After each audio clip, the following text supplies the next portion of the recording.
দেখছেন Kolkata Times news. ভারতবর্ষের উত্তরপ্রদেশের বাদওয়ানে 1 জুলাই 1968 সালে জন্মগ্রহণ করেছিলেন ওস্তাদ রাশিদ খান।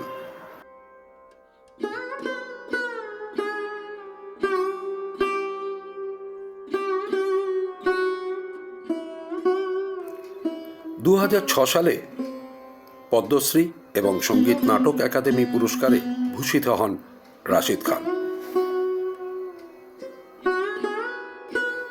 2022 সালে তিনি শিল্পকলার ক্ষেত্রে ভারত সরকারের তৃতীয় সর্বোচ্চ বেসামরিক পুরস্কার পদ্মভূষণে ভূষিত হন।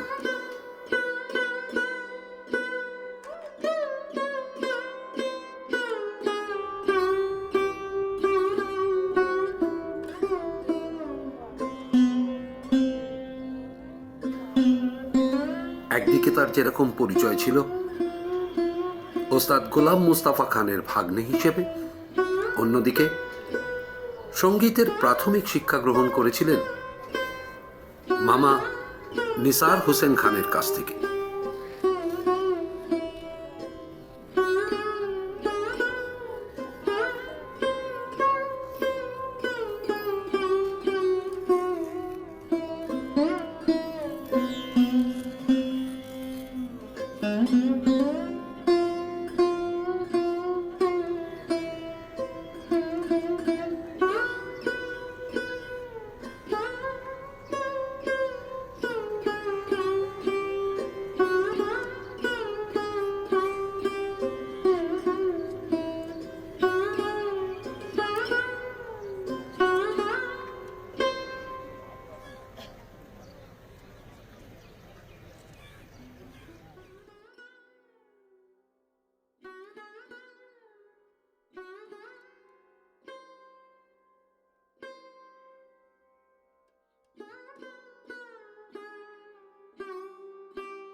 আপনারা একটু শান্ত হন প্লিজ। প্রেসকে আমি বলবো এটা সুখের সময় নয়, দুঃখের সময়।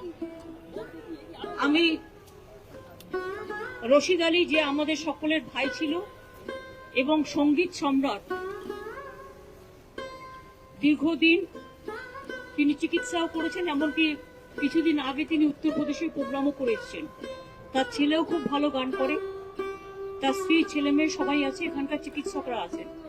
আমি প্রথমে চিকিৎসকদের বলবো যে তাদের কিছু বলার থাকলে আপনাদের জানাতে, তারপরে আমি আমার কথা বলবো। হ্যাঁ, আমাদের হাসপাতালে ভর্তি হন 22-এ।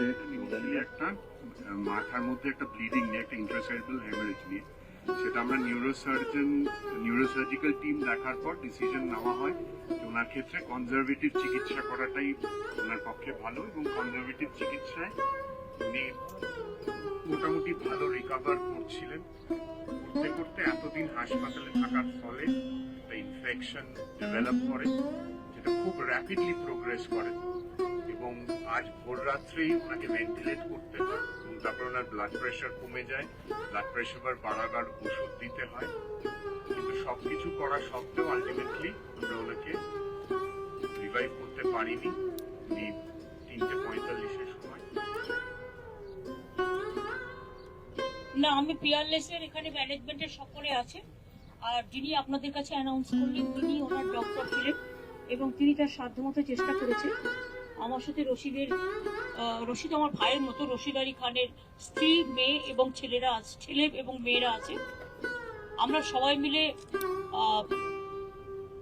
এই শোকাহত এই খবরটা, আমি তো জাস্ট গঙ্গাসাগরে ছিলাম, গঙ্গাসাগর থেকে জয়নগরে গিয়ে আমার কানে কানে কিছুটা খবর আসছিল, তারপর আমি নবান্নতে ফিরে আসার পরেই আমার কাছে খবর আসে এরকম কিছুটা হতে চলেছে।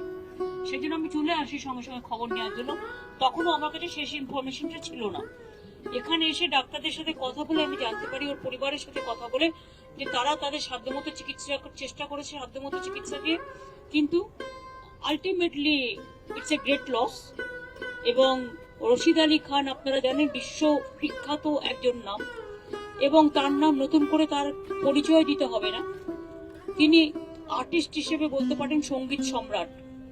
এবং উত্তরপ্রদেশে তাদের অরিজিনাল জন্মের স্থান, কিন্তু তিনি বাংলাকে ভালোবেসে বাংলাকে চিরকাল বাংলায় থেকে গেছেন এবং তিনি বিশ্বের এমন কোনো জায়গা নেই যে প্রান্তে গিয়ে তিনি সঙ্গীত প্রচার করেননি। তিনি নিজে আমাদের বঙ্গবিভূষণ, ওদিকে পদ্মবিভূষণ। কিন্তু এই পরিবেশে আমাদের রবীন্দ্রনাথ ঠাকুরের ভাষায় বলতেই হয়, দুঃখ হলেও সুখ আছে, দুঃখ তেমন আছে, কাউকে না কাউকে চলে যেতে হয়। কিন্তু অল্প বয়সে চলে গেলে এটা আমাদের কাছে অফকোর্স খুব একটা দুঃখের। আমি মনে প্রাণে চাইতাম রশিদ রিভাইভ করুক এবং আমাদের দিক থেকে যতটুকু সহযোগিতা করার, আমার সাথে খুব ভালো যোগাযোগ ছিল। ও আমাকে বলতো তুমি আমার মা আছো, এইভাবে আমার সাথে কথা হতো। ওর বউ জানে, স্ত্রী ছেলেমেয়েরা জানে, এরাও আমাদের হয়ে অনেক কাজকর্মও করেছে।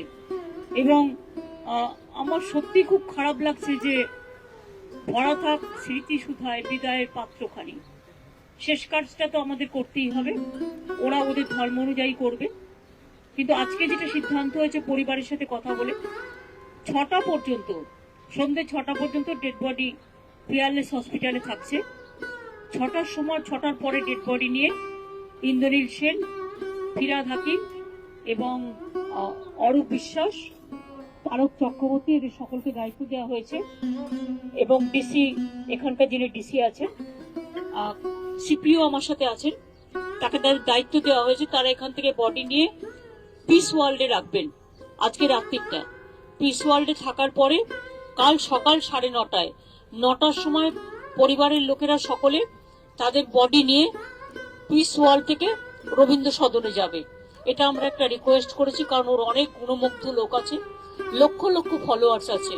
আমার গায়ে কাটা দিচ্ছে এই কথাগুলো বলতে, এবং তারা অন্তত একটা শেষ দেখা তো চেষ্টা করবে। তাই কালকে সকাল 9টায় এখান থেকে বেরিয়ে, পিস ওয়ার্ল্ড থেকে বেরিয়ে 9:30 নাগাদ রবীন্দ্র সদনে শেষ সম্মানের সাথে তাকে আমরা রাখবো।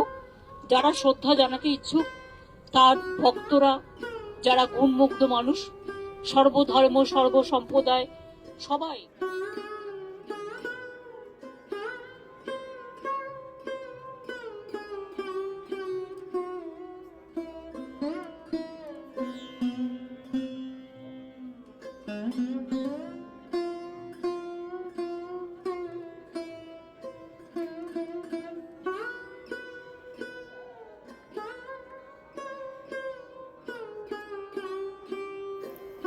বলা হয় রাশিদ খান নাকি ছিলেন হিন্দুস্তানি সঙ্গীতের একজন ভারতীয় শাস্ত্রীয় সঙ্গীতজ্ঞ।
সময়ের সাথে 55 বছরের এক স্মৃতি রেখে গেলেন ওস্তাদ রাশিদ খান, আর নিলেন আমাদের সবার থেকে চিরবিদায়।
আপনারা দেখছেন কলকাতা টাইমস নিউজ।